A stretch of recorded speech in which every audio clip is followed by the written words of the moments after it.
there's always been those times when I needed a breather, when I might need a quick break from being the leader. Cause I'm just human, you gotta feel that. We're all just here to learn, and every day we all put up to bat. If you're feeling down, no you ain't alone. And if you're feeling Hey, what's up everyone? Welcome to my YouTube channel. My name is Nia. For those that don't know me, my Instagram name is @_Queen Nia with 2 A's, and that goes for my Twitter page as well. So if you like this video, go ahead and follow me on my other social media outlets. I finally decided that instead of answering questions in my DMs that will help one person, why not use these questions I get and these topics to make videos and possibly help more than one person. A little background about me before I get into these questions. I am a recent UCLA graduate. Shout out to the Broom family. I'm from the Bay Area, and I'm currently working as a registered nurse in the pediatric intensive care unit. So a lot of my videos may be based around nursing because a lot of people ask me questions about nursing and just other life questions and how to do this, how to get here, and etc, etc. So I asked my Instagram followers, since that's my biggest base of support, what I should do my first video on, and a couple people suggested doing a Q&A, and I thought that makes sense so people can get to know me. That's what we're gonna do today. So we'll go to a very wide range of questions, so I just picked like a handful. Someone asked me, what is your nationality? So I am American, born and raised in California, specifically the Bay Area. That's all I've known my whole life. I've been to a few other states and a few different countries, but I'm from America. And to follow up with that, somebody also asked me, what is your ethnicity? I am half black, half Filipino, which most people do not think. I feel like most people are like, oh, you're Hawaiian or you're Hispanic, but no, my dad's black and my mom is full Filipino. Someone asked me, what was your major at UCLA and how did you get through stress with STEM classes? So I was a nursing major at UCLA. I went straight from high school, so I was part of the BSN program, and honestly, I feel like dealing with the stress of UCLA was a trial and error. My first year at UCLA was really rough. I mean, going from not so the best high school into the #1 public school in the country was like a huge shock to me. So it wasn't easy, but I think I managed the stress by figuring out what worked for me and really prioritizing my time, and I had to literally plan out everything I was going to do, write down everything. I'm a checklist type of person, so I would write checklists for what I wanted to accomplish for a week, or some weeks I would do it day by day and make sure that I stuck to that if I wanted to be happy and not stressed out and procrastinating all the time. And no boasting, no bragging or anything like that, but I did graduate with a 3.86. Someone also asked me, what made you choose nursing as your major in college/career? To be honest, it was really experience. You know, I lost my brother when I was 6 years old. His name was Brandon, to cancer, childhood cancer. He was only 12.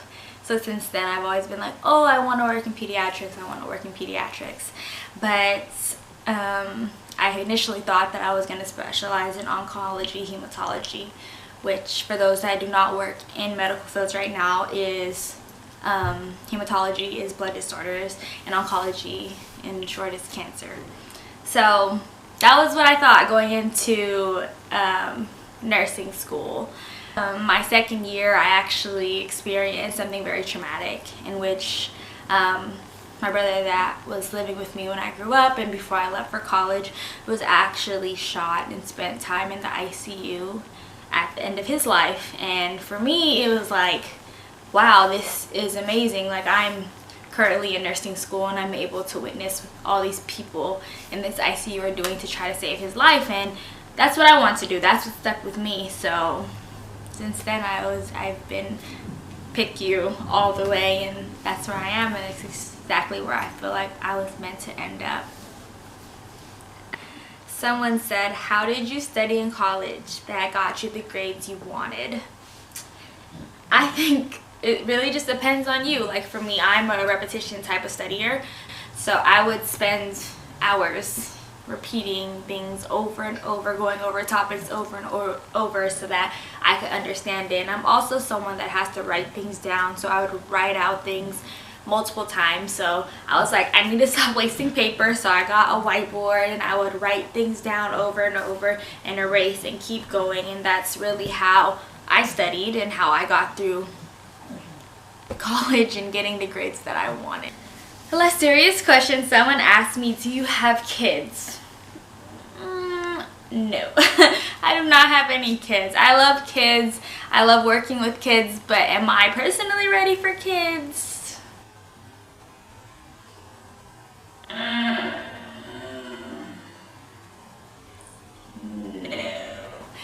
So a lot of people think I have kids on Instagram because I post my 2 nieces and my nephew, and they really look like my brother, and me and my brother looked very alike. So it's just like, oh, everyone's like, oh, your kids are so cute, or we'll be out somewhere and they're like, oh, your kids are so cute, and I'm like, my kids? No, I don't have any kids, but hopefully one day I'll have some of my own. How do you get to places in the job you want? I just shot my shot, man.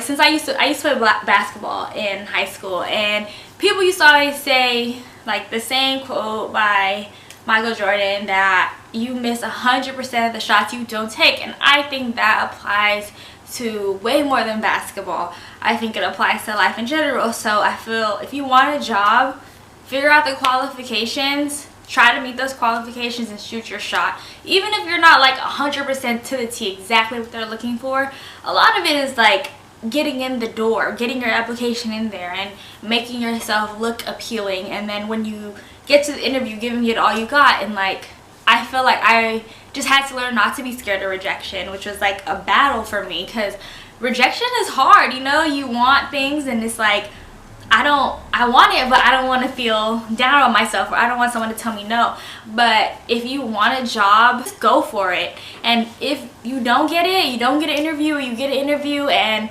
they don't hire you, then try again.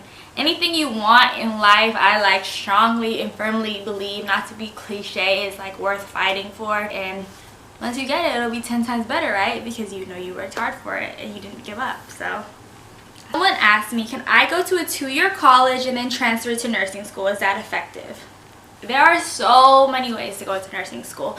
So yes, I think it's effective. There are, at UCLA, every year we accept 10 transfers to add to our BSN class. I know a lot of them personally, and they all transferred into UCLA after 2 years at a junior college, and they did great. They have great jobs, or some of them are working at some of the best hospitals in California, and it's definitely possible. You don't have to necessarily be ready to go straight to college right when you get out of high school. It's not for everyone. So if you feel like it's the better option financially, emotionally, or whatever it is, to start at a junior college and then go to a 4-year school to get your nursing degree, then I think that's definitely reasonable. As long as you finish your journey, it doesn't matter where you start, it matters where you end up. So go for it.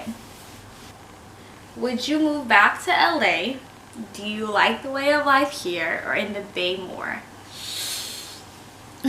Honestly, I don't know at this point in my life. I feel like I'm a little biased because the Bay is my home. Like, my mom's here, which is a big deal to me, and my nieces are here, my nephew is here, and like watching them grow up has always been a big deal for me, especially since their father is no longer around. I feel like for them to have my family in their life, I have to be here. So being in the Bay is like kind of like where I need to be right now. But I loved going to UCLA. I wasn't all the way in love with the LA area because I spent most of my time in Westwood, California. I felt like I didn't really get to experience the LA culture all the way. So I don't feel like I could honestly say that I would always choose the Bay over LA, but I do miss the LA weather. I miss my friends. I do not miss the traffic on the 405, but I mean, the traffic in the Bay isn't that much better right now, so I think there's pros and cons to both of it. Few moments later. Next question is, how did you manage your time in college? I feel like I won't be able to manage. To me, managing time was like one of my biggest challenges in school. I felt like I was either not spending enough time and doing poorly, or even when I was spending a lot of time, I felt like it wasn't paying off. So I think I had to learn a balance between spending more time on the more important task and spending less time on the things that didn't matter. So what I would do was every quarter, at the beginning of the quarter, I would like get my planner out.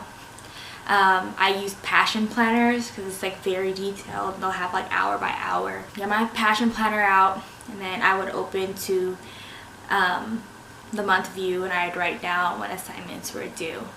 And then for each week, I would write down my goal for where I wanted to be with the assignments. And I really based it on the percent of what that assignment was worth. So I'm going to spend way more time on an assignment that's worth 25% of my grade than doing something that's 5% of my grade, because realistically in the quarter system, if you want to manage your time, if you want to do well, if you want to finish everything, you can't be perfect in every single assignment that you're going to do.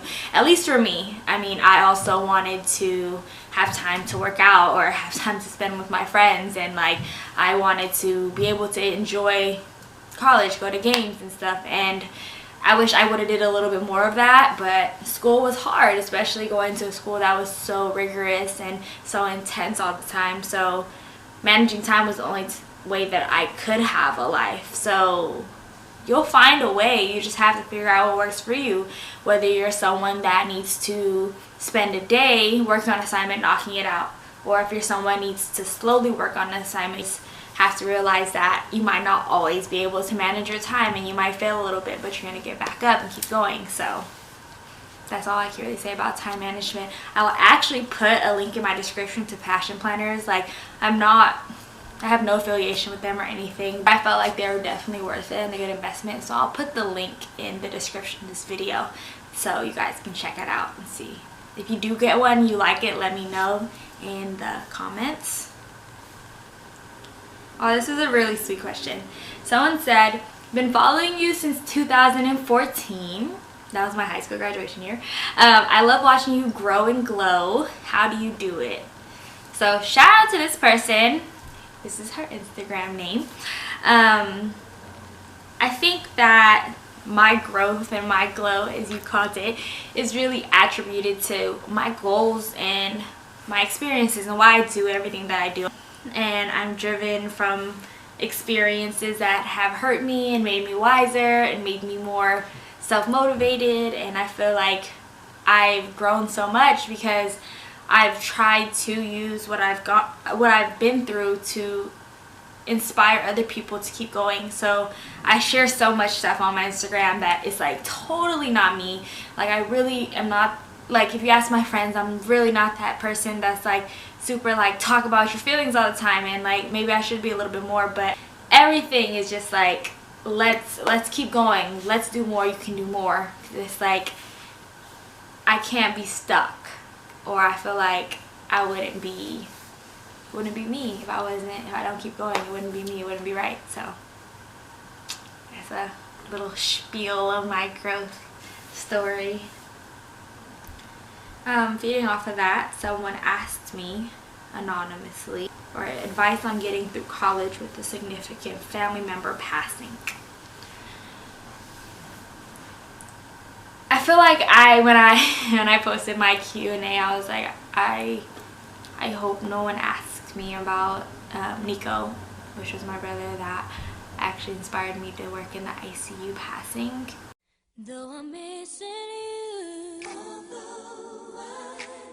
I'll find a way to get through. Living without you. I think I got through college because that's what he wanted me to do. I felt like I had to keep going. I really believe that you can let what you experience and what you go through stop you, or use it as a type of influence, a fuel to keep going. I feel like for me it was use those experiences, use that pain, use that loss to gain something, to keep going, to gain it not only for me but for him and whoever your significant family is, no matter if it's a friend, a family member, or just someone you knew. Like, just knowing that life is too short to stop, that you have to keep going, because if you don't, there's no guarantee that you'll get to keep going tomorrow. Let it make you understand the world that we live in and have sympathy and empathy for other people, to be kind, to continue to try to be great, because that's what the person that was significant to you would have wanted. They would have wanted you to keep going. They wouldn't want you to stop. That's how I got through it, because if I would have followed what my own heart wanted, and to disappear and to stop and to not do anything, then I wouldn't be where I am today, and I wouldn't have made my brother proud. I feel like I can honestly say, like, by going on with my life, I made him proud, because I finished what I started, and I didn't let him not being here physically stop me from going. So just keep that person, whoever is significant to you, alive. Keep them alive through you, and that's all you really can do. But the last question I'm gonna answer is, what is your biggest goal in life? So I saw this question, I was just like,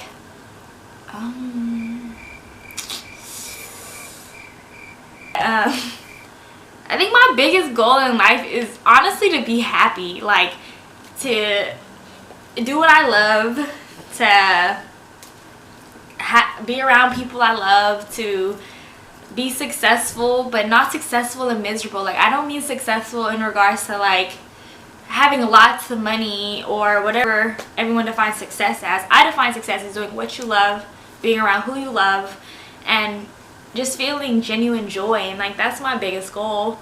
I feel like happiness is the best thing you can have in life, and yeah, I think that's it.